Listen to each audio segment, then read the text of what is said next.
To week 3 of the fantasy football season. He has a few running backs I would look to hit on waivers this week. The first guy, Sony Michel of the Los Angeles Rams. So right here in this ball game, Darrell Henderson, he looked real good and sharp versus the Indianapolis Colts here in week 2. But he went down with a rib injury, and we don't know what his status is going to be for week 3 heading into a ball game versus the Tampa Bay Buccaneers, which should be a good one here. So Sony Michel came in relief for Henderson, and he had a pretty good game, 10 carries for 46 yards on the ground. And obviously, he'll be the early downs back and the goal line and short yardage back if by any chance Henderson misses any time with this rib injury. And it is concerning that he left the game and obviously didn't return. But right now, Sony Michel, he's available in 40% of fantasy leagues. So if you're a Henderson owner, you definitely got to go out there now with the injury and try to get him on your waiver wire. And if you're just a guy looking for a running back, as far as fab goes, I wouldn't spend much money to get Michel unless we know Henderson's out for an extended period of time. But right now, with no reports obviously coming out, still way early before week 3. But Sony Michel is definitely a guy I would give a look, especially if he's going to start. And a guy this week to hit on the wire. The next running back I'd look to hit is Tony Pollard of the Dallas Cowboys. So Tony Pollard, a huge ball game in week 2. 13 carries, 109 yards.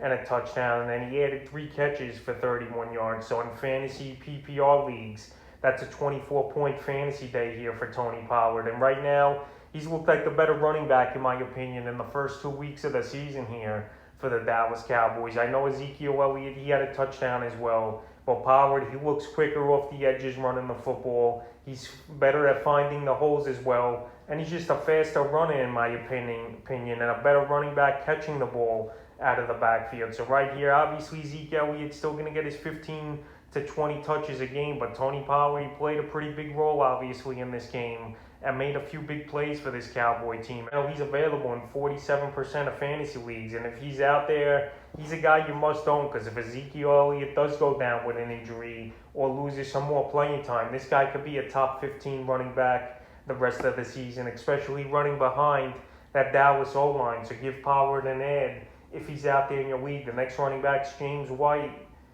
of the New England Patriots. So James White, he had a good week 2 ball game versus the New York Jets. Did what he does best here, 6 catches, 45 yards, and he added 20 rushing yards with a touchdown on 5 carries. But him and Harris both look good in this game, especially Harris with this crazy touchdown run where he broke 6 or 7 tackles on the run. So right now, James White, he's locked in still on his third down and passing downs role here with Mac Jones and the Patriots. And James White, he's been a good solid flex play, or even a guy for bench depth over the years for fantasy football.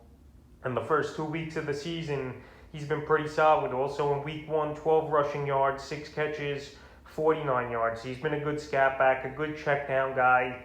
And here week 3, he's got a mediocre matchup versus the New Orleans Saints. But right now, James White is available in 58% of fantasy leagues, and I definitely would give him an ad this week. The next running back I would look to add this week on the waiver wire is J.D. McKissic of the Washington football team. So McKissic, I might have jumped the gun early last week saying to drop him where he was non-existent, but here in week 2 versus the New York Giants, he had a huge ball game, especially for PPR leagues.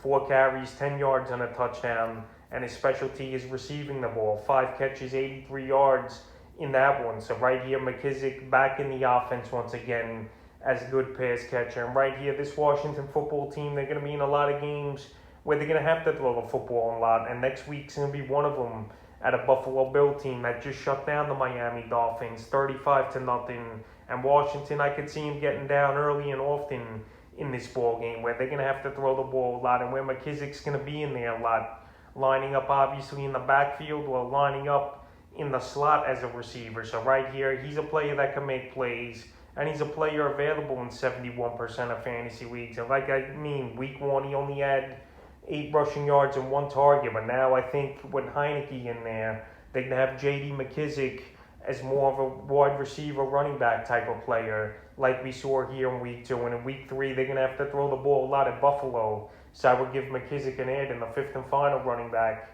I would look to add on waivers this week Cordarrelle Patterson of the Atlanta Falcons. So Patterson, he looked good here in this ball game versus the Tampa Bay Buccaneers, where he finished with 11 rushing yards on 7 carries, 5 catches 58 yards and a touchdown. So obviously the former wide receiver and special team all-star Cordarrelle Patterson for the Chicago Bears a few seasons ago. Obviously he was on the Patriots. He's bounced around, but now he's a running back mostly and a receiver still for fantasy, and that's great versatility. And he's available in a whopping 86% of fantasy leagues. Him and Mike Davis almost had a similar role in this ball game versus Tampa Bay with the amount of touches. And the first 2 weeks of the season, he's been pretty solid. Week 1, 54 yards rushing on 7 carries and 13 yards on 2 catches.